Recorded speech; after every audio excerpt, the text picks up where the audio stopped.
الحمد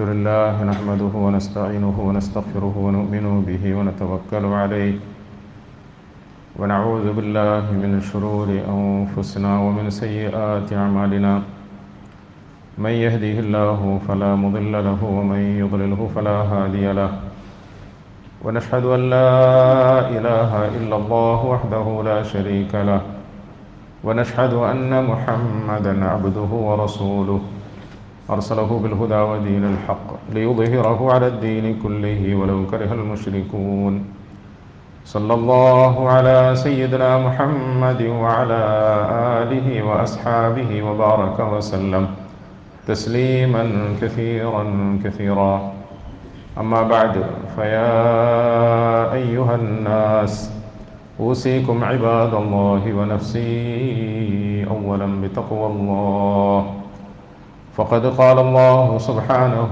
وتعالى يا أيها الذين آمنوا اتقوا الله حق تقاته ولا تموتن إلا وأنتم مسلمون അള്ളാഹു സുബ്ഹാനഹു വതആല അവൻ്റെ കൽപ്പനകൾക്കനുസരിച്ച് ജീവിക്കുവാൻ നമുക്കൊക്കെ തൗഫീഖ് നൽകി അനുഗ്രഹിക്കുമാറാകട്ടെ.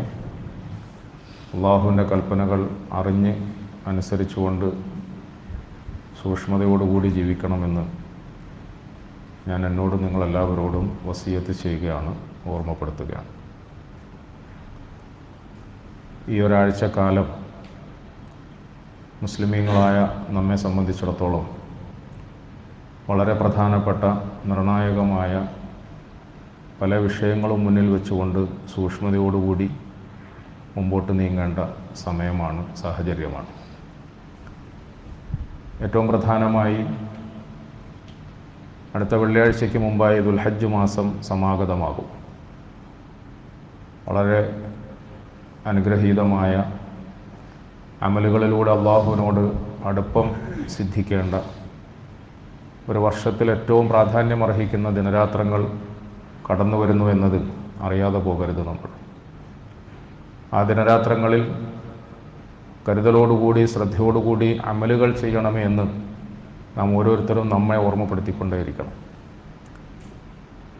ദുൽഹജ്ജ് മാസത്തിൻ്റെ ആദ്യത്തെ 10 ദിനരാത്രങ്ങളെ സംബന്ധിച്ചിട്ട് പരിശുദ്ധ ഖുർആനും നമ്മുടെ ഹബീബായ റസൂൽ സല്ലല്ലാഹു അലൈഹി വസല്ലമ തങ്ങളും നമുക്ക് വലിയ പ്രാധാന്യവും ഫളായിലുകളും പഠിപ്പിച്ചു തന്നിട്ടുണ്ട്.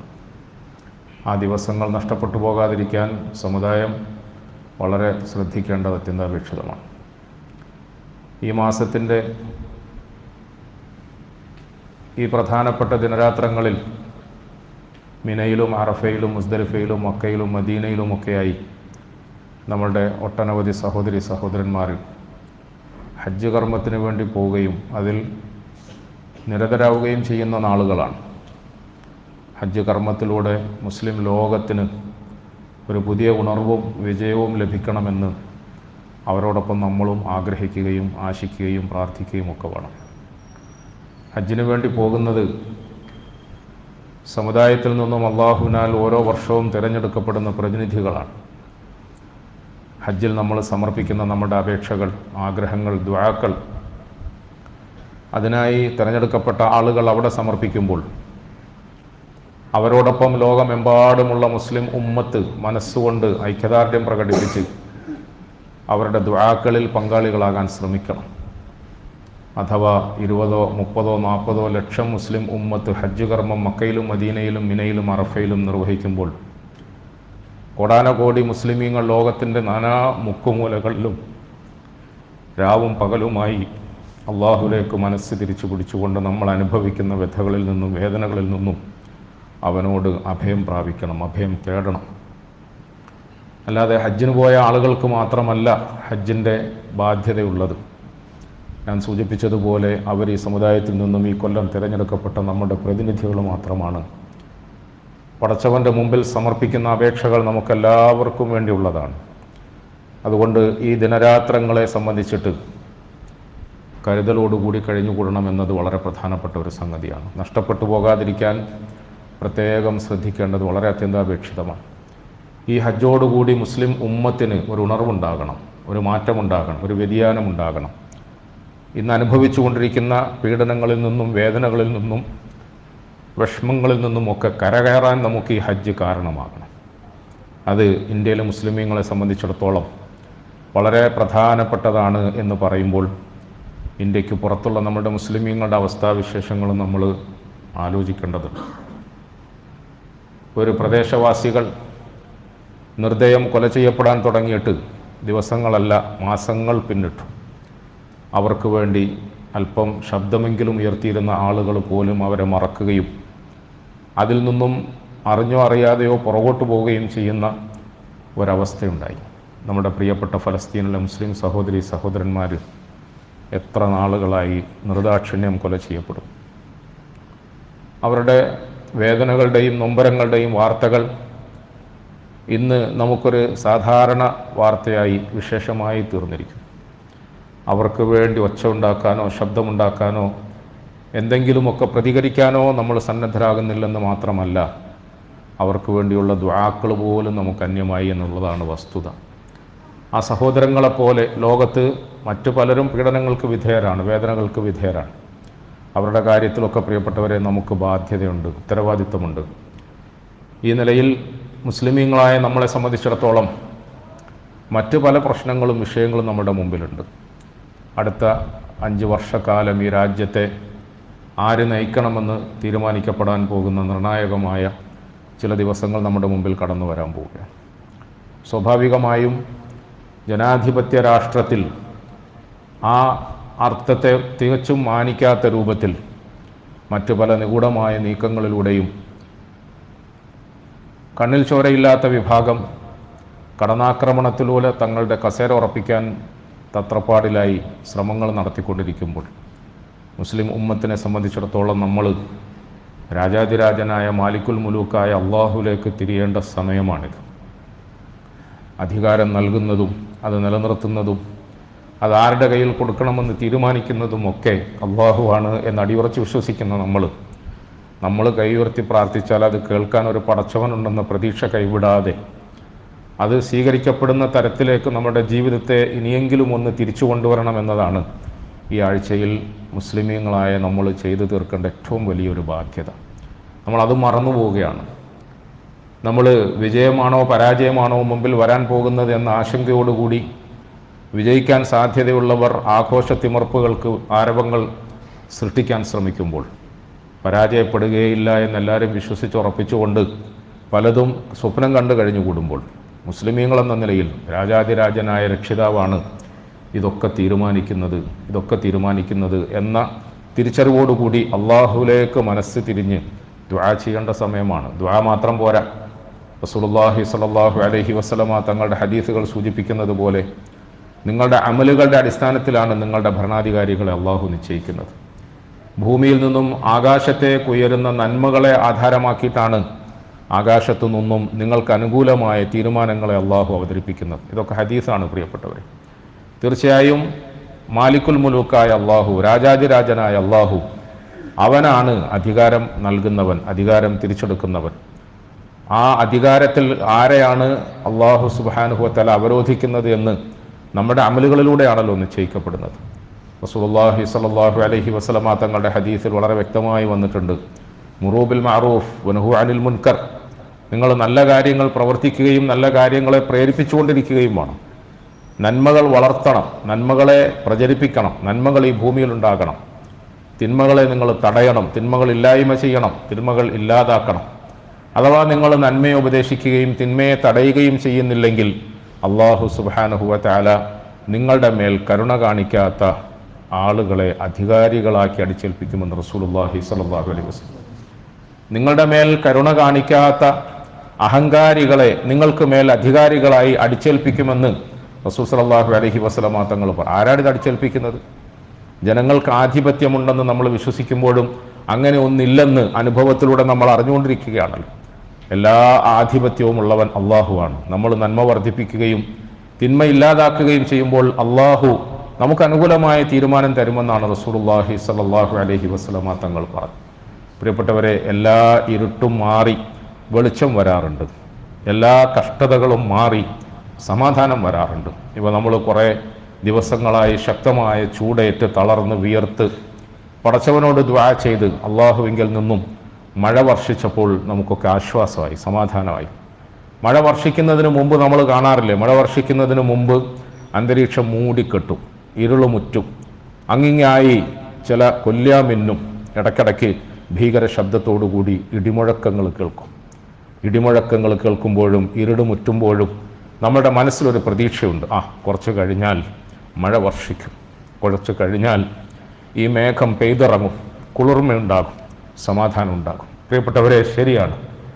ഒരു ഭാഗത്ത് നമുക്ക് നമ്മുടെ മനസ്സിനെ അലട്ടുകയും അങ്കലാപ്പിലാക്കുകയും ചെയ്തുകൊണ്ട് അന്തരീക്ഷം ഇരുൾമുറ്റുമ്പോൾ, ഉരുണ്ടുകൂടുമ്പോൾ, ഇടിമുട്ടുമ്പോൾ, കൊല്ലാമിന്നുമ്പോൾ നമ്മുടെ മനസ്സ് ഭീതിതമാകുമെങ്കിലും ഒരു പ്രതീക്ഷ, ഒരു സമാധാനത്തിൻ്റെ പ്രതീക്ഷ, താമസിയാതെ അത് പെയ്തിറങ്ങുന്ന മഴയായി മാറിയാൽ നമുക്ക് ആശ്വാസം ഉണ്ടാകും, സമാധാനം ഉണ്ടാകും, കുളിർമയുണ്ടാകും. ഇത് തന്നെയാണ് പ്രിയപ്പെട്ടവരെ നമ്മുടെ ജീവിതത്തിൽ അഖിലവും, ജീവിതത്തിൽ എല്ലാ ഇടങ്ങളിലും നമ്മൾ നേരിട്ടുകൊണ്ടേയിരിക്കുന്നത്. നമ്മൾ ജീവിതത്തിൻ്റെ പ്രയാസങ്ങളും ബുദ്ധിമുട്ടുകളും കഷ്ടപ്പാടുകളും ഒക്കെ മുന്നിൽ കാണുമ്പോൾ ഇരുൾമുറ്റിയെന്ന് വിചാരിക്കും, വാതിലുകൾ അടഞ്ഞുപോയി എന്ന് നമ്മൾ വിചാരിക്കും, ഇനി രക്ഷയില്ലെന്ന് വിചാരിക്കും. ചില ആളുകൾ ഈമാനില്ലാത്തതിൻ്റെ പേരിൽ ആ ഘട്ടത്തിൽ എവിടെയെങ്കിലും പോയി തങ്ങളുടെ ജീവൻ അവസാനിപ്പിക്കും, ആത്മഹത്യ ചെയ്യും. പക്ഷേ മുസ്ലിമീങ്ങളായ നമ്മൾ പ്രതീക്ഷയോടുകൂടി പിന്നെയും ആകാശത്തേക്ക് കൈയുയർത്തി പിടിച്ചുകൊണ്ട് കരയും, കണ്ണുനീര് പൊഴിക്കും, അള്ളാഹുവിനെ വിളിക്കും, അവനെ മറക്കാതിരിക്കും. അള്ളാഹു സുബ്ഹാനഹു വ തആല കുറച്ച് സമയങ്ങളുടെ കഷ്ടപ്പാടുകൾക്ക് ശേഷം നമ്മളെ ആശ്വസിപ്പിക്കും, നമുക്ക് സമാധാനത്തിൻ്റെ, സന്തോഷത്തിൻ്റെ, ആശ്വാസത്തിൻ്റെ കണികകൾ തെളിയിച്ചു തരും, നമ്മളെ സമാധാനിപ്പിക്കും. പ്രിയപ്പെട്ടവരെ, ഇത് നമ്മുടെ ജീവിതത്തിൽ അഖിലവും ഉടനീളവും നമ്മൾ കണ്ടുകൊണ്ടിരിക്കുന്ന അനുഭവങ്ങളാണ്. നമ്മുടെ കൂട്ടത്തിൽ എന്തെല്ലാം വേദനകൾ അനുഭവിക്കുന്ന ആളുകളുണ്ട്, വിഷമങ്ങൾ അനുഭവിക്കുന്ന ആളുകളുണ്ട്, ദുരിതങ്ങളും ദുരന്തങ്ങളും പേറുന്നവരുണ്ട്, രോഗങ്ങളും ആ രോഗഭീതിയുടെ പേരിൽ ഉറക്കം നഷ്ടപ്പെടുന്നവരുണ്ട് നമ്മുടെ കൂട്ടത്തിൽ. പക്ഷെ അതൊക്കെ അള്ളാഹുവിൻ്റെ അനുഗ്രഹത്താൽ കുറച്ച് കഴിയുമ്പോൾ മാറും. രോഗത്തിന് പകരം അള്ളാഹു ആരോഗ്യം തരും. ഞാനിങ്ങനെ പറയുന്നത്, നേരത്തെ സൂചിപ്പിച്ച ഈ ആഴ്ചയിൽ നമ്മുടെ മുമ്പിൽ നിർണായകമായ പല കാര്യങ്ങളും ഉണ്ടെന്ന് പറഞ്ഞതുപോലെ വളരെ പ്രധാനപ്പെട്ട ഒരു സംഗതി വരാൻ പോകുന്നുണ്ട്. ലോക്സഭാ തെരഞ്ഞെടുപ്പിൽ ആര് ജയിക്കുമെന്ന ആശങ്കയെക്കാളും വലിയ ഒരു വിഷയമാണ് മുസ്ലിം ഉമ്മത്തിനെ സംബന്ധിച്ചിടത്തോളം ഈ ആഴ്ചയിൽ മറ്റൊന്ന് കടന്നു വരുന്നത്. എന്താണെന്നറിയോ? നമ്മുടെ പ്രിയപ്പെട്ട കുരുന്നുകൾക്ക് വേണ്ടി ഒരു പുതിയ അധ്യയന വർഷത്തിൻ്റെ കവാടം തുറക്കപ്പെടുന്നു എന്നതാണ്. ഞാൻ പറയുന്നു, പ്രിയപ്പെട്ട സഹോദരങ്ങളെ, രാജ്യം ആര് ഭരിച്ചാലും നമുക്ക് സംഭവിക്കാൻ സാധ്യതയുള്ള ദുരിതത്തെയും ദുരന്തത്തെക്കാളും വലിയ ദുരിതവും ദുരന്തവും ഒരുപക്ഷെ നമ്മളിലേക്ക് വരാൻ സാധ്യതയുള്ള വളരെ കരുതലോടുകൂടി കൈകാര്യം ചെയ്യേണ്ട ഒരു വിഷയമാണ്. വളരെ കരുതലോടുകൂടി അള്ളാഹുവിനോട് ചോദിച്ച് അനുഗ്രഹം തേടേണ്ട ഒരു വിഷയമാണ് നമ്മുടെ പ്രിയപ്പെട്ട സന്തതികൾക്ക് വേണ്ടി പുതുതായി തുറക്കപ്പെടാൻ പോകുന്ന കലാലയത്തിൻ്റെ കവാടത്തിലൂടെ നമ്മളുടെ കുടുംബങ്ങളിലേക്ക് കടന്നു വരേണ്ടത്. നമ്മൾ വിചാരിക്കുന്നത് പോലെ അതത്ര എളുപ്പമൊന്നുമല്ല. ഞാൻ നേരത്തെ പറഞ്ഞല്ലോ, നമ്മൾ നമ്മുടെ കുഞ്ഞുങ്ങൾക്ക് ജന്മം നൽകാൻ വേണ്ടി എത്ര കഷ്ടപ്പെട്ടു. ആ കുഞ്ഞുങ്ങളെ വയറ്റിൽ പേറുന്ന തള്ളമാരനുഭവിക്കുന്ന വേദനകൾ, വിഷമങ്ങൾ, പ്രയാസങ്ങൾ എത്ര വലുതാണ്. ആ തള്ളമാര് 9-10 മാസക്കാലം ആ കുഞ്ഞുങ്ങളെ കൊണ്ടു നടക്കുമ്പോൾ അവൾ അനുഭവിക്കുന്ന വേദന, അവൾ അനുഭവിക്കുന്ന വ്യഥയും വിഷമവും പ്രയാസവും എത്രയാണ്. ആ വേദനകളും വിഷമങ്ങളും ഒക്കെ അവൾക്ക് സുഖമായി തീരുന്നത് എപ്പോഴാണ്? 9 മാസത്തിൻ്റെ അവസാന ഘട്ടത്തിൽ ഒരു കാല് പുറത്തേക്ക് വന്ന്, ഒരു കുഞ്ഞ് പുറത്തേക്ക് വന്ന് ആ കുഞ്ഞിൻ്റെ കരച്ചിൽ ശബ്ദം കേൾക്കുമ്പോൾ അവളുടെ മനസ്സിൻ്റെ ഉള്ളിൽ നിന്നും ഒരു ചിരി പൊട്ടും. കരയുന്നത് ഇവിടെ കുഞ്ഞാണ്. പക്ഷെ കുഞ്ഞിൻ്റെ കരച്ചിൽ ഉമ്മയുടെ തള്ളയുടെ മനസ്സിൽ ഒരു സന്തോഷത്തിൻ്റെ കിരണം, ഒരു സന്തോഷത്തിൻ്റെ പുഷ്പം വിരിയുകയാണല്ലോ പ്രിയപ്പെട്ടവരെ. യഥാർത്ഥത്തിൽ ഞാൻ നിങ്ങളും ആലോചിക്കേണ്ടത്, ഒരു പെണ്ണനുഭവിക്കുന്ന വേദന, ആ പെണ്ണിനെ ആ കോലത്തിൽ പോറ്റി വളർത്താൻ വേണ്ടി ഉപ്പയാകാൻ പോകുന്ന ഒരു പുരുഷൻ അനുഭവിക്കുന്ന വേദന, ഒരു കുഞ്ഞിൻ്റെ പ്രതീക്ഷയോടുകൂടി ആശയോടുകൂടി ആ കുടുംബത്തിൽ ഓരോരുത്തരും അനുഭവിക്കുന്ന വേദന, ഇത് നമ്മളൊക്കെ കണ്ടിട്ടില്ലേ? ആ കുഞ്ഞ് സുഖകരമായ നിലയിൽ ഭൂമിയിലേക്ക് പിറന്നു വീഴണമെന്ന ആഗ്രഹത്തോടു കൂടി നമ്മൾ എന്തൊക്കെ ചെയ്യാറുണ്ട്, എന്തൊക്കെ ചെയ്യണം? ഒരു മനുഷ്യനെ സംബന്ധിച്ചിടത്തോളം, അല്ലെങ്കിൽ ഒരു വാപ്പയെ സംബന്ധിച്ചിടത്തോളം എന്തൊക്കെ ചെയ്യണം? നമ്മൾ സാധാരണഗതിയിൽ ഗർഭസ്ഥ ശിശുവിൻ്റെ ശുശ്രൂഷയ്ക്ക് വേണ്ടി, അതിനെ നല്ല നിലയിൽ പരിപാലിക്കുന്നതിന് വേണ്ടി നല്ല ഡോക്ടർമാരെ സമീപിക്കാറുണ്ട്. നല്ല ഡോക്ടർ വേണ്ടേ? നല്ല ഡോക്ടർ വേണം, നല്ല ഗൈനക്കോളജിസ്റ്റ് വേണം, നല്ല പീഡിയാട്രിഷ്യൻ വേണം, നല്ല ആശുപത്രി വേണം, അവളെ പരിചരിക്കാൻ ആവശ്യമായ മറ്റ് സംവിധാനങ്ങളൊക്കെ വേണം. നമ്മൾ എത്ര സാമ്പത്തികമില്ലാത്തവനാണെങ്കിലും രാവും പകലും കഠിനാധ്വാനം ചെയ്തിട്ട് വരാൻ പോകുന്ന കുഞ്ഞിൻ്റെ ആരോഗ്യത്തെ സംരക്ഷിക്കാൻ വേണ്ടി, നമ്മുടെ മനസ്സിൻ്റെ ആ സ്വപ്നം പൂവണിയുമ്പോൾ നമ്മുടെ മനസ്സിൽ വേദനകളൊന്നും വരാതിരിക്കാൻ, നിരാശയൊന്നും വരാതിരിക്കാൻ വേണ്ടി കുഞ്ഞിനെ നമ്മൾ പരമാവധി താലോലിക്കാറില്ലേ, സംരക്ഷിക്കാറില്ലേ? അതിനുവേണ്ടി ഈ പറഞ്ഞതൊക്കെ ഡോക്ടറും ഹോസ്പിറ്റലും ഒക്കെ നമ്മൾ തിരഞ്ഞെടുക്കാറില്ലേ? പ്രിയപ്പെട്ടവരെ, നമ്മുടെ പ്രിയപ്പെട്ട കുഞ്ഞുങ്ങൾക്ക് വേണ്ടി ജൂൺ മാസത്തിൻ്റെ ആദ്യ വാരത്തിൽ ആരംഭിക്കാൻ പോകുന്ന കലാലയ കവാടത്തിൻ്റെ തുറക്കലുണ്ടല്ലോ, അത് മറ്റൊരു ജന്മമാണ്. എപ്രകാരം അമ്മയുടെ വയറ്റിൽ നിന്നും കുഞ്ഞ് പുറത്തേക്ക് വരുമ്പോൾ ആരോഗ്യവാനാകണമേ എന്ന് നമ്മൾ ആഗ്രഹിക്കുകയും ദ്വാരക്കുകയും ചെയ്യുന്നു, അതിനേക്കാളും വലിയ ദ്വായാണ് പ്രിയപ്പെട്ടവരെ ജൂൺ മാസത്തിൽ തുറക്കാൻ പോകുന്ന സ്കൂളുകളിലേക്കോ മറ്റോ നമ്മുടെ കുട്ടികളെ കൈപിടിച്ച് ആനയിക്കുമ്പോൾ നമ്മുടെ മനസ്സിലുണ്ടാകേണ്ടത്. കാരണം അത് മറ്റൊരു ജന്മമാണ്, മറ്റൊരു ജീവിതത്തിൻ്റെ തുടക്കമാണ്. ഈ കുഞ്ഞിനു വേണ്ടിയും പ്രിയപ്പെട്ടവരെ നമ്മൾ ആരോഗ്യകരമായ സാംസ്കാരികമായി ആ കുഞ്ഞിനെ ശക്തിപ്പെടുത്താൻ ഉതകുന്ന നിലയിലുള്ള കലാലയം തിരഞ്ഞെടുക്കണം. അങ്ങനെ എന്തെങ്കിലും ആകട്ടെ എന്ന് വിചാരിച്ചിട്ട്, എങ്ങനെങ്കിലും തൻ്റെ ബാധ്യത തീരട്ടെ എന്ന് വിചാരിച്ചിട്ട് വാപ്പയെന്ന് പറഞ്ഞ ആള് ഉത്തരവാദിത്തം തീർത്താൽ ഒരു കുഞ്ഞ് സാലിഹാവുകയില്ല. ഒരു കുഞ്ഞ് സാലിഹാകണമെങ്കിൽ വളരെ അധ്വാനമുണ്ട്. വളരെ അധ്വാനമുണ്ട്. ആ അധ്വാനം അല്ലാഹു സുബ്ഹാനഹു വ തആല പരിശുദ്ധ ഖുർആനിലൂടെ നമുക്ക് പഠിപ്പിച്ചിട്ടുണ്ട്. പരിശുദ്ധ സൂറത്ത് മറിയം ഗർഭിണികളായ പെൺകുട്ടികൾ പാരായണം ചെയ്യണമെന്ന് പല ഉലമാക്കളും പറയാറുണ്ട്. സൂറത്ത് മറിയം ഗർഭിണികളായ പെൺകുട്ടികളെ കൊണ്ട് പാരായണം ചെയ്യിപ്പിക്കണമെന്ന് പണ്ഡിതന്മാർ പറഞ്ഞു കേട്ടിട്ടുണ്ട്. നല്ലതാണ് എന്ന് പറയും. പ്രിയപ്പെട്ടവരെ, പരിശുദ്ധ ഖുർആനിൻ്റെ പുണ്യമായ വാചകങ്ങളും വാക്കുകളും അതിൻ്റെ ഈണത്തോടുകൂടി ഗർഭസ്ഥ ശിശു കേൾക്കുമ്പോൾ ആ കുഞ്ഞിലൊരു മാറ്റമുണ്ടാകുന്നു എന്നതാണ് മഹാന്മാർ കണ്ട ഒരു കാര്യം. എന്നാൽ നമ്മൾ കുറച്ചും കൂടി ആഴത്തിൽ പഠിക്കാൻ ശ്രമിക്കുമ്പോൾ വെറുതെ സൂറത്ത് മറിയമിൻ്റെ ആയാത്തുകൾ ഓതിയതുകൊണ്ട് കാര്യമില്ല. പിന്നെയോ സൂറത്ത് മറിയമിൻ്റെ ആയാത്തുകളിലൂടെ അല്ലാഹു സുബ്ഹാനഹു വ തആല നമുക്ക് പഠിപ്പിച്ചു തരുന്ന ഒരു അമ്മയും കുഞ്ഞുമുണ്ട്, ഒരു ഉമ്മയും മകനുമുണ്ട്. ഒരു പക്ഷേ വാപ്പയാണ് കുഞ്ഞിനെ കൈപിടിച്ച് നന്മയിലേക്ക് നയിക്കേണ്ടത് എന്ന് നമ്മളൊക്കെ അനുഭവത്തിൻ്റെ അടിസ്ഥാനത്തിൽ വിശ്വസിക്കുമ്പോഴും ഒരു വാപ്പയില്ലാതെ പിറന്ന കുഞ്ഞിനെയാണ് അല്ലാഹു സുബ്ഹാനഹു വ തആല നമുക്ക് മുമ്പിൽ മാതൃകയാക്കിയിരിക്കുന്നത്. ആ കുഞ്ഞിനെ അക്ഷരം പഠിപ്പിക്കാനും അംഗനവാടിയിൽ ചേർക്കാനും LKG UKയിലേക്ക് കൈപിടിച്ചു കൊണ്ടുപോകാനും ഇല്ലാത്ത പൈസ കൊടുത്ത് അഡ്മിഷൻ തരപ്പെടുത്തിയിട്ട് വലിയ പൈസ ചെലവാക്കിയിട്ട് ആ കുഞ്ഞിന് വിദ്യാഭ്യാസം നൽകാനും ഒന്നും ഒരു വാപ്പയില്ലായിരുന്നു, ഒരു പുരുഷനില്ലായിരുന്നു. പക്ഷേ ഒരു വാപ്പയില്ലാത്ത, പുരുഷന്റെ താങ്ങും തണലുമില്ലാത്ത ഒരു പെൺകൊടി മഹദി മറിയം അലൈഹിസ്സലാത്തു വസ്സലാമയുടെ മടിയിൽ പിറന്ന കുഞ്ഞ് ഖാല ഇന്നി അബ്ദുല്ലാഹ് ആതാനിയൽ കിതാബ വജഅലനി നബിയ്യ وجعلني مباركا أينما كنت وأوصاني بالصلاة والزكاة ما دمت حيا وبرا بوالدتي ولم يجعلني جبارا شقيا والسلام علي يوم ولدت ويوم أموت ويوم أبعث حيا ذلك عيسى بن مريم الله بريا قال إني عبد الله കൊച്ചു കുഞ്ഞ് അവനെ നാവെടുത്ത് ചുണ്ടനക്കി വലിയ ഭാഷയിൽ പ്രസംഗിക്കാനൊന്നും അറിയില്ല, അതിൻ്റെ പ്രായമൊന്നും ആയില്ല. ആ കുഞ്ഞ് തൊട്ടിലിൽ ആടുകയാണ്. പക്ഷേ തൊട്ടിലിൽ കിടക്കുന്ന കുഞ്ഞ് കുറച്ച് ദിവസങ്ങൾ ഏതൊരു ഉദരത്തിലായിരുന്നോ, ഏതൊരു ഗർഭത്തിലായിരുന്നോ കഴിഞ്ഞുകൂടിയത്, ആ ഗർഭത്തിൽ കഴിഞ്ഞുകൂടിയ സാഹചര്യത്തിൽ അവന് ജന്മം നൽകാൻ പോകുന്ന അമ്മയുടെ സ്വഭാവം, സംസ്കാരം, പ്രകൃതം, വിശ്വാസം, ഈമാൻ അതൊക്കെ ഈ കുഞ്ഞിലേക്ക് പകർത്തപ്പെട്ടു. അതുകൊണ്ട് ആ കുഞ്ഞ് തൊട്ടിലിൽ ആടുമ്പോൾ ഇങ്ങനെ പറഞ്ഞു, നമ്മുടെ ഭാഷയിൽ പറഞ്ഞാൽ ഉച്ചൈസ്തരം പ്രഖ്യാപിച്ചു, ഇന്നി അബ്ദുല്ലാഹ്. ആ ഒരു ബോധം ആ കുഞ്ഞിനുണ്ടായി, ഞാൻ അള്ളാഹുവിൻ്റെ അടിമയാണ്. ഇന്നി അബ്ദുല്ലാഹ് ആതാനിയൽ കിതാബ വജഅലനി നബിയ്യ. എനിക്ക് എങ്ങനെങ്കിലും സ്വന്തം ഇഷ്ടപ്രകാരം അങ്ങനെ അങ്ങ് ജീവിക്കാൻ പറ്റൂല. എന്നെ സംബന്ധിച്ചിടത്തോളം എൻ്റെ ജീവിതത്തിന് വ്യക്തമായ ഒരു പ്രമാണം അള്ളാഹു തന്നു. എങ്ങനെ ജീവിക്കണമെന്ന് കൃത്യമായി അള്ളാഹു എന്നെ പഠിപ്പിച്ചു. കിതാബ് എനിക്ക് തന്നു എന്ന് പറഞ്ഞാൽ അതിൻ്റെ അർത്ഥം അങ്ങനെയാണ്. എങ്ങനെങ്കിലുമൊക്കെ ചങ്ങാതിമാരുടെ കൂട്ടത്തിൽ ജീവിതത്തെ പാഴാക്കുക എന്നതല്ല എൻ്റെ നയം, എൻ്റെ ജീവിതം. എന്നെ അതല്ല എൻ്റെ ഉമ്മ പഠിപ്പിച്ചത്. ഉമ്മയിൽ നിന്നും ഉമ്മയുടെ വയറ്റിൽ നിന്നും ഞാൻ പകർന്നെടുത്ത പാഠം അതല്ല. അതാനിയൽ കിതാബ വജഅലനി നബിയ്യ. എനിക്ക് ജീവിതത്തിന് അള്ളാഹു വ്യക്തമായ ഒരു മാർഗം കാണിച്ചു തന്നു, എനിക്ക് ഗ്രന്ഥം തന്നു, എന്നെ മറ്റുള്ളവർക്ക് മാതൃകയാകാൻ ഉതകുന്ന നബിയാക്കി, പ്രവാചകനാക്കി പടച്ചവൻ തീരുമാനിച്ചു. അതാനിയൽ കിതാബ് വജഅലനി നബിയ്യ. പ്രിയപ്പെട്ടവരെ, ഈ 2-3 ആയത്തുകൾ നമ്മൾ മനസ്സിരുത്തി വായിക്കണം. എന്നോട് അള്ളാഹു കൽപ്പിച്ചു, നീ കൃത്യമായി നമസ്കരിക്കണം എന്ന് പറഞ്ഞാൽ അനുസരിക്കണം, അദബ് വേണം, അടുക്കും ചിട്ടയും വേണം, ആരാധനകളിൽ ഇബാദത്തുകളിൽ ശ്രദ്ധിക്കണം. എങ്ങനെങ്കിലും അങ്ങ് ജീവിച്ചാൽ പോരാ. പിന്നെയോ ആ നിലയിലൊക്കെ നിന്റെ ജീവിതത്തിന് ഒരു അടുക്കും ചിട്ടയും ഉണ്ടാകണമെന്ന് കൊച്ചുപ്രായത്തിൽ എന്ന് പറഞ്ഞാൽ പ്രിയപ്പെട്ടവരെ, കുറച്ച് കാലങ്ങൾക്ക് മുമ്പ് നമ്മളൊക്കെ പഠിക്കുമ്പോൾ 6-ാം വയസ്സിന് ശേഷം മാത്രമേ സ്കൂളിൽ ചേർത്താവൂ എന്നൊരു നിയമം വന്നിരുന്നു. 6-ാം വയസ്സിന് ശേഷം മാത്രമേ സ്കൂളിൽ ചേർത്താവൂ. അതിൽ കുറച്ച് കഴിഞ്ഞപ്പോൾ വേറെ പുതിയ പേരുകളിൽ അതിനു മുമ്പ് ചെറിയ സ്കൂളുകൾ ഉണ്ടായി. അതിന് പ്ലേ സ്കൂൾ എന്ന് കൊടുത്തു, ഡേ കെയർ എന്ന് കൊടുത്തു, ഇങ്ങനെ പല പേരുകളും കൊടുത്തു.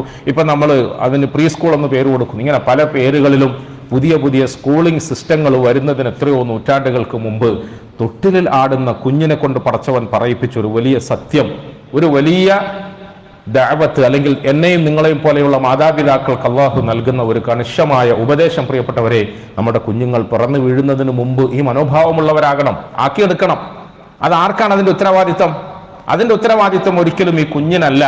അതിന്റെ ഉത്തരവാദിത്തം ഉമ്മക്കാണ്, വാപ്പക്കാണ്, കുടുംബങ്ങൾക്കാണ്, കുടുംബത്തിലുള്ള ആളുകൾക്കാണ്. ആ കുടുംബങ്ങൾ എത്രത്തോളം ഈ രംഗത്ത്, ഞാൻ നേരത്തെ പറഞ്ഞു, അതുകൊണ്ടാണ് നമ്മൾ പീഡിയാട്രിഷ്യനെ തിരഞ്ഞെടുക്കുമ്പോൾ ശ്രദ്ധിക്കാറുണ്ട്, നമ്മൾ ഗൈനക്കോളജിസ്റ്റിനെ തിരഞ്ഞെടുക്കുമ്പോൾ ശ്രദ്ധിക്കാറുണ്ട്.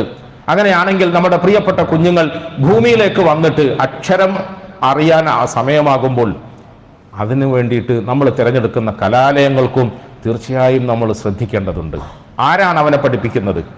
ആരോടൊപ്പമാണ് അവൻ ചേർന്ന് നിൽക്കുന്നത്? ആരെ കൂട്ടത്തിലാണ് അവൻ സമയം വിനിയോഗിക്കുന്നത്? അഥവാ എൻ്റെ ഈ കുഞ്ഞ് പഠിച്ചു വളർന്ന് വലുതായി കലാലയ വളപ്പിൽ നിന്നും പുറത്തേക്ക് വരുമ്പോൾ അവൻ ഈ പറഞ്ഞതുപോലെ ഞാനൊരു അള്ളാഹുവിന്റെ അടിമയാണെന്ന ബോധത്തോടു കൂടി വരുമോ? ഞാനൊരു അള്ളാഹുവിന്റെ അടിമയാണ് എന്ന ബോധത്തോടു കൂടി വരുമോ പ്രിയപ്പെട്ടവർ? എത്ര ശക്തമായിട്ടാണ് അള്ളാഹു കൊച്ചായത്തുകളിലൂടെ നമുക്ക് ഈ വിഷയം പറഞ്ഞു തന്നത്. ഞാൻ എൻ്റെ മാതാപിതാക്കളോട്, എന്നെ ഇങ്ങനെയൊക്കെ പോറ്റി വളർത്തി ഭൂമിയിൽ ജീവിക്കാൻ അനുവദിച്ചവരോട് നന്മയിൽ വർത്തിക്കും. അല്ലാതെ ഞാൻ ലേശം ഒരു തണ്ട് വരുമ്പോൾ, ലേശം ഒന്ന് നേരെ ചൊവ്വേ നിൽക്കാൻ സമയമാകുമ്പോൾ ഉമ്മയോടും വാപ്പയോടും കുടുംബത്തോടും ഒന്നും തർക്കിക്കുകയും അവരോട് ശണ്ട കൂടുകയും ഒന്നും ചെയ്യില്ല. ഒബർറം ബിവാലിദതി വലം യകുൻ ജബ്ബാറൻ ഷഖിയ. ഞാൻ ജബ്ബാറല്ല, ഷഖിയല്ല. ഞാൻ നേരെ ചൊവ്വേ നടക്കുന്ന അനുസരണയും അതവും അടുക്കും ചിട്ടയും താഴ്മയും ഒക്കെയുള്ള ഒരു കുഞ്ഞായി മാറും എന്നൊക്കെയാണ് ആ കുഞ്ഞിനെ കൊണ്ട് അള്ളാഹു നമ്മളോട് പറയിപ്പിക്കുന്നത്. ഇത്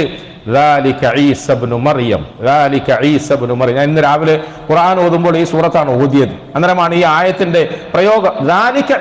മറിയം, ഇതാണ് മറിയം പോറ്റിയ മകൻ. അള്ളാഹ് പറയാ, ഇതാണ് മറിയം പോറ്റിയ എന്ന് പറഞ്ഞാൽ, ഞാൻ നേരത്തെ പറഞ്ഞതുപോലെ കൈപിടിച്ച് നന്മയിലേക്ക് ആനയിക്കാനും കുരുത്തക്കേട് കാണിച്ചാൽ അവനെ വടിയെടുത്ത് അടിച്ച് പേടിപ്പിക്കാനും ഒരു പുരുഷന്റെ സഹായമില്ലാതെ, ഒരു വാപ്പയുടെ സഹായമില്ലാതെ ഒരു ഉമ്മ കൃത്യമായ നിലയിൽ ആ കുഞ്ഞിനെ പോറ്റിയപ്പോൾ, വളർത്തിയപ്പോൾ, ആ കുഞ്ഞിനെ തർബിയത്ത് നൽകിയപ്പോൾ, കണ്ടോ നിങ്ങൾ മുസ്ലിമീങ്ങൾ, കണ്ടോ നിങ്ങൾ മനുഷ്യർ, ഈസ ഇബ്നു മറിയം, ഇതാണ് മറിയമിന്റെ മകൻ ഈസ.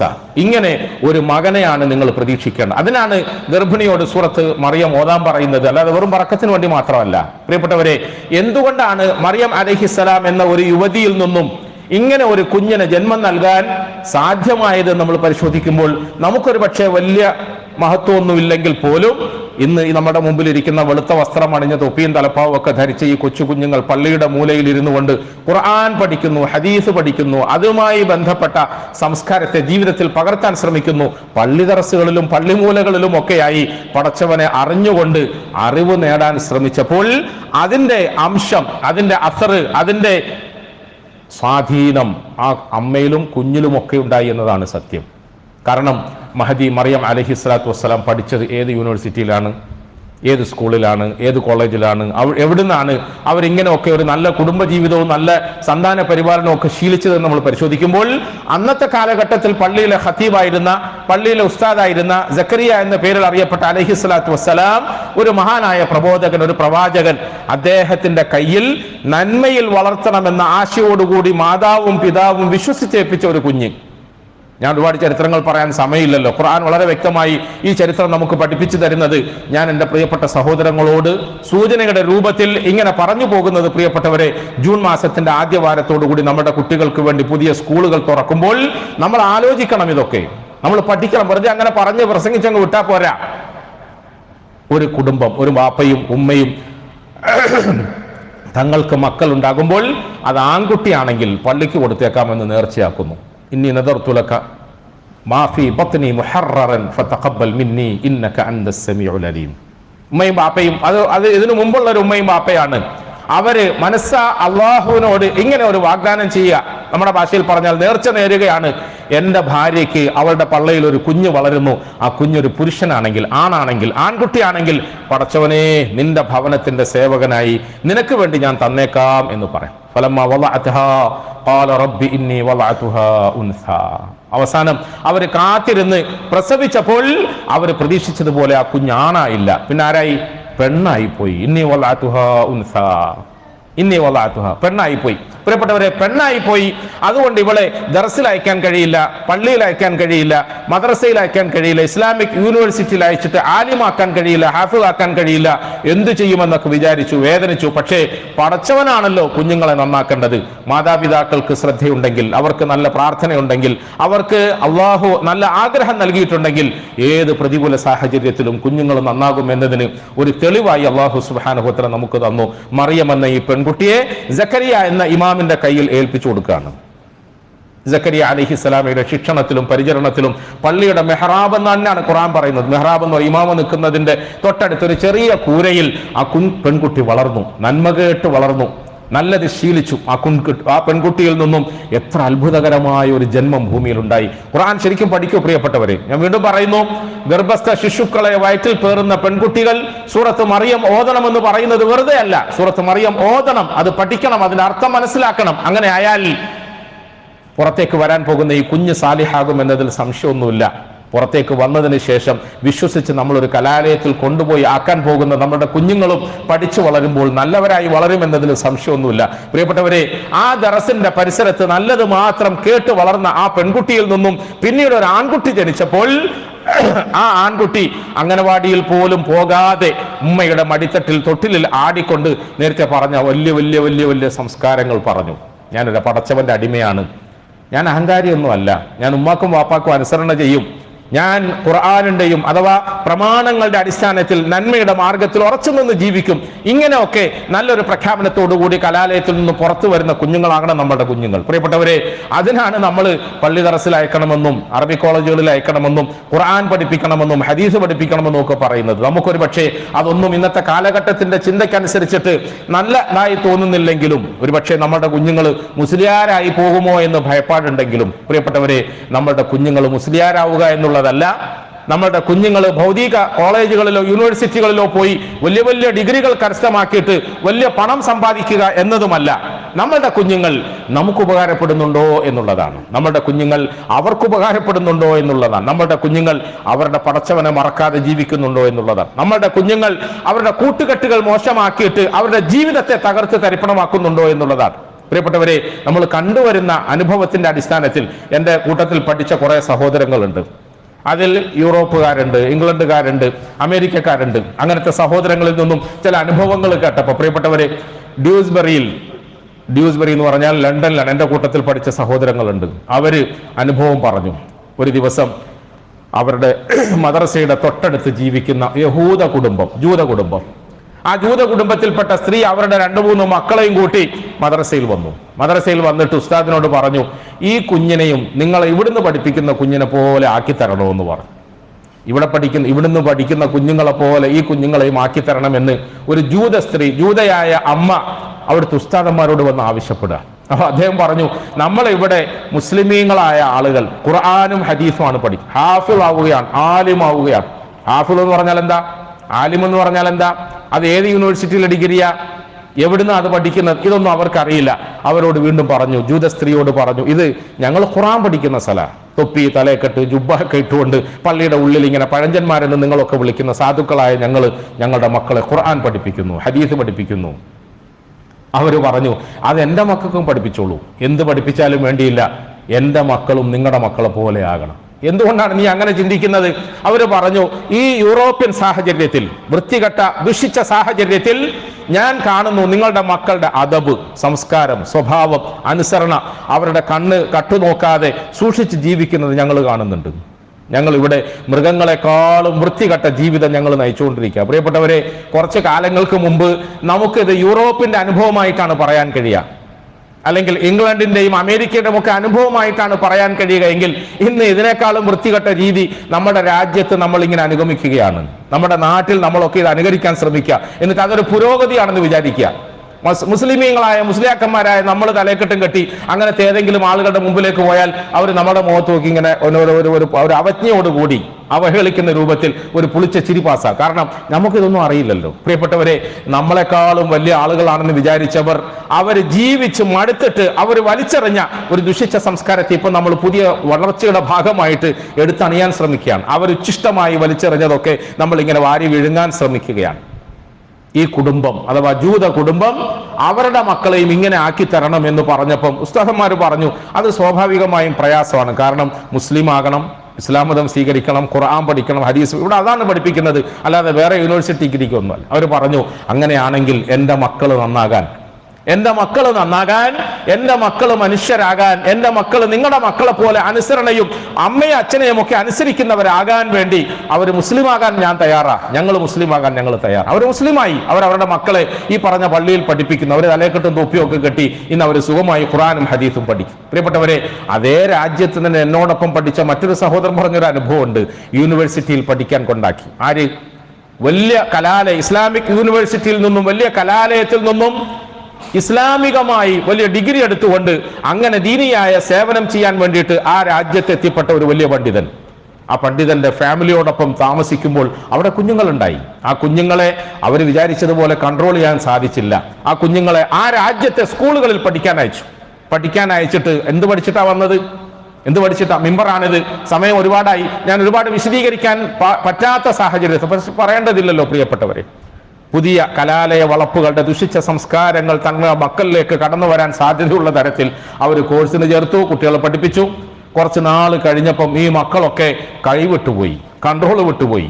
അവര് ഏതൊക്കെയോ രൂപത്തിലായി. വലിയ പണ്ഡിതന്റെ, ആലിമിന്റെ, ഉസ്താദിന്റെ മോനാണെങ്കിലും അവൻ പോയി പഠിച്ചു വന്നപ്പോൾ അവനൊന്നും അല്ലാത്ത കോലത്തിലായി. വലിയ വിഷമം. വാപ്പ ഈ മകനെ സംബന്ധിച്ചിട്ട് വിഷമത്തോടുകൂടി അയാളുടെ കൂട്ടുകാരനായ പള്ളിയിലെ ഇമാമിനെ സമീപിച്ചിട്ട് പറഞ്ഞു, ഭയങ്കര ദുഃഖമുണ്ട്, ഭയങ്കര വിഷമമുണ്ട്, എൻ്റെ മകൻ വഴികെട്ടുപോയി. വഴികെടുക എന്ന് പറഞ്ഞാൽ നമ്മളൊക്കെ സാധാരണ വഴികെടുന്നത് പോലെ അല്ല ഇപ്പോഴും വഴികെടുന്നത്. ഇപ്പോഴത്തെ വഴികേട് അങ്ങേയറ്റത്തെ വഴികേടാണ്. തിരിച്ചു വരാൻ കഴിയാത്ത നിലയിൽ നമ്മളുടെ പുതിയ തലമുറ ഇങ്ങനെ വഴിതെറ്റി സഞ്ചരിച്ചുകൊണ്ടിരിക്കുകയാണ്. പണ്ടൊക്കെ എന്തെങ്കിലും ഒരു ചെറിയ കുസൃതിയോ കുരുത്തക്കോടൊക്കെ കാണിച്ചാൽ ഒന്ന് വാപ്പ വിളിച്ച് വിരട്ടുകയോ ചെറിയൊരു അടി കൊടുക്കുകയോ ചെയ്താൽ അങ്ങ് നന്നാവും. പാപ്പ വിളിച്ചിട്ട് നന്നാവുന്നില്ലെങ്കിൽ അവന്റെ ഉസ്താദിനെയോ സാറിനെയോ വിളിച്ചു പറഞ്ഞാൽ അയാൾ വിളിച്ചടിച്ചാൽ അങ്ങ് ശരിയാവും. ഇന്ന് അതുകൊണ്ടൊന്നും ശരിയാവുന്നില്ല. മക്കള് മാതാപിതാക്കളുടെയും അധ്യാപകന്മാരുടെയും മുഖത്ത് വിരൽ ചൂണ്ടിക്കൊണ്ട് അവരെ മര്യാദ പഠിപ്പിക്കാൻ ശ്രമിക്കുക. ഒന്നും മിണ്ടാൻ പറ്റൂല, തൊടാൻ പറ്റൂല, ശകാരിക്കാൻ പറ്റൂല. പ്രിയപ്പെട്ടവർ, അതൊക്കെ വലിയ വിഷയമാണ്. ഈ സാഹചര്യത്തിലാണ് നമ്മൾ നമ്മുടെ മക്കളെ സ്കൂളുകളിലേക്ക് അയക്കുന്നത് എന്ന അവബോധം ഉണ്ടാകാൻ വേണ്ടി മാത്രമാണ് ഇത്രയും കാര്യങ്ങൾ ഞാൻ നിങ്ങളോട് സൂചിപ്പിച്ചു പോയത്. ഈ സുഹൃത്തിനോട് വന്നിട്ട് പറഞ്ഞു, ഞാൻ പറഞ്ഞിട്ടും പിടിച്ചിട്ടും ഒന്നും ചെക്കനെ കിട്ടുന്നില്ല, അവൻ ഏതെല്ലോ കോലത്തിലായിപ്പോയി, ഇന്ന് അവൻ എല്ലാ വൃത്തികേടുകൾക്കും അടിമയായി. എന്തെങ്കിലും പറയുമ്പം അവൻ ഇങ്ങോട്ട് തർക്കിക്കുകയാണ്, അവൻ എതിർത്ത് സംസാരിക്കുകയാണ്, നമ്മളെ കുറ്റം പറയാണ്. അതുകൊണ്ട് നിങ്ങളൊന്ന് വിളിച്ച് സംസാരിച്ചാൽ തരക്കേടില്ലായിരുന്നു എന്ന് പറഞ്ഞു. നോക്കാം എന്ന് പറഞ്ഞിട്ട് അവന്റെ സൗകര്യത്തിനനുസരിച്ചിട്ട് ഒരു ദിവസം തന്റെ റൂമിലേക്ക് വിളിപ്പിച്ചു. അപ്പം ഇദ്ദേഹം പറയാണ്, ഞാൻ ഈ ചെറുക്കനെ എന്ത് പറഞ്ഞാ ഉപദേശിക്കുക? അവനെ കുറിച്ചിട്ട് വാപ്പ പറഞ്ഞതിന്റെ അടിസ്ഥാനത്തിൽ അവൻ അന്യ പെൺകുട്ടികളുമായി അബദ്ധസഞ്ചാരം നടത്തുന്നു, അവിഹിത ബന്ധം പുലർത്തുന്നു, മദ്യപിക്കുന്നു, അങ്ങനെ പലതും ഉണ്ടെന്നാ കേട്ടത്. ഇവന്റെ മനസ്സ് മാറ്റാൻ ഞാൻ എന്തു പറയും?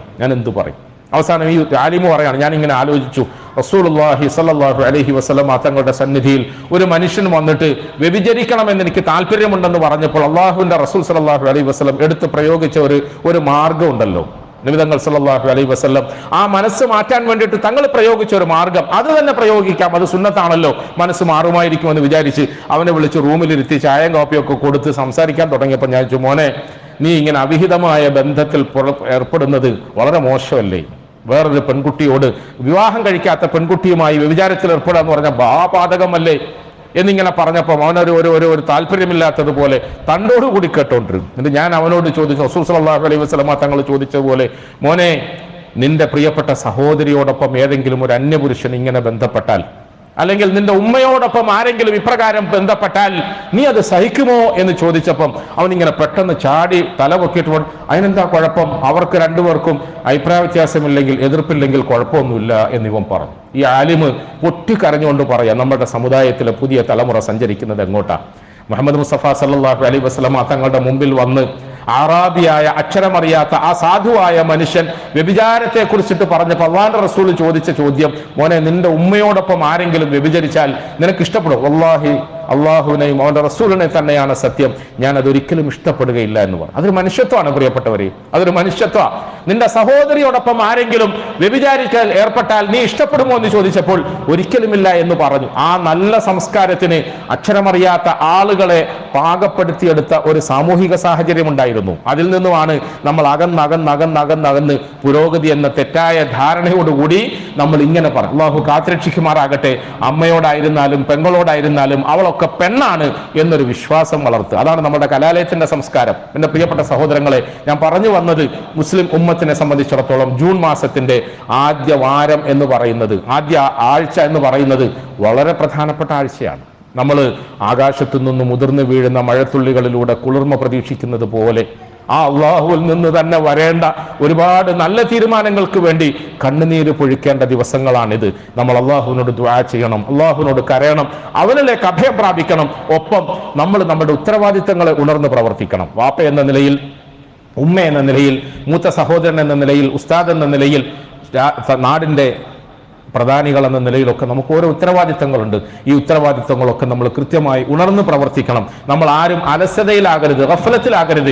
അലസതയും ഗഫലത്തും മുഖേനയാണ് നമ്മുടെ തലമുറ നമ്മുടെ കൈകളിൽ നിന്ന് നഷ്ടപ്പെട്ടു പോയിക്കൊണ്ടിരിക്കുന്നത്. അല്ലാഹു സുബ്ഹാനഹു വ തആല ഈ കാര്യങ്ങളൊക്കെ കൃത്യമായ നിലയിൽ അറിയാൻ, അംഗീകരിക്കാൻ, അനുസരിക്കാൻ, ഉണർന്ന് പ്രവർത്തിക്കാൻ നമുക്കൊക്കെ നല്ല തൗഫീഖ് നൽകി അനുഗ്രഹിക്കുമാറാകട്ടെ. നമ്മുടെ പ്രിയപ്പെട്ട കുഞ്ഞുങ്ങളെയൊക്കെ അള്ളാഹു നല്ലവരാക്കി വളർത്തി തരുമാറാകട്ടെ. അവർക്ക് നാഫിയായ നല്ല ഇൽമ അള്ളാഹു നൽകി അനുഗ്രഹിക്കുമാറാകട്ടെ. സ്കൂളുകളിൽ നിന്നായിരുന്നാലും കോളേജുകളിൽ നിന്നായിരുന്നാലും ഇനി ദർസുകളിൽ നിന്നോ പള്ളിമൂലകളിൽ നിന്നാണെങ്കിലും നാഫി ആയതിനെ അള്ളാഹു നമ്മുടെ മക്കൾക്ക് സമ്മാനിക്കുമാറാകട്ടെ. നാഫി അല്ലാത്ത ഇൽമിൽ നിന്നും അള്ളാഹു നമ്മളെ ഒക്കെ കാത്തുരക്ഷിക്കുമാറാകട്ടെ. നാഫി അല്ലാത്ത ഇൽമിന്റെ കലാലയ വളപ്പിലെ കൂട്ടുകെട്ടുകളിൽ നിന്നും അള്ളാഹു നമ്മുടെ കുഞ്ഞുങ്ങളെ കാത്തുരക്ഷിക്കുമാറാകട്ടെ. നമ്മളുടെയും നമ്മുടെ കുടുംബത്തിന്റെയും സംസ്കാരത്തെ അള്ളാഹു നന്നാക്കി തരുമാറാകട്ടെ. നമ്മുടെ ഒക്കെ രോഗികൾക്ക് അള്ളാഹു ഷിഫ നൽകി അനുഗ്രഹിക്കുമാറാകട്ടെ. നമ്മുടെ കടങ്ങളും കഷ്ടപ്പാടുകളും വേദനകളും വിഷമങ്ങളും ഒക്കെ അള്ളാഹു മാറ്റി തരുമാറാകട്ടെ. നമുക്ക് അനുകൂലമായ നിലയിൽ അള്ളാഹുവിന്റെ അനുഗ്രഹം എന്നോണം നല്ല തീരുമാനങ്ങളെ കൊണ്ട് നമ്മളെ സന്തോഷിപ്പിക്കുമാറാകട്ടെ. നമ്മുടെ രാജ്യത്തിന് പുറത്ത് ഫലസ്തീൻ പോലെയുള്ള നാടുകളിൽ നമ്മുടെ പ്രിയപ്പെട്ട സഹോദരി സഹോദരന്മാർക്ക് അള്ളാഹു സമാധാനവും ഐശ്വര്യവും സന്തോഷവും നൽകി അനുഗ്രഹിക്കുമാറാകട്ടെ. വആഖിറു ദഅവാനാ അനിൽ ഹംദുലില്ലാഹി റബ്ബിൽ ആലമീൻ.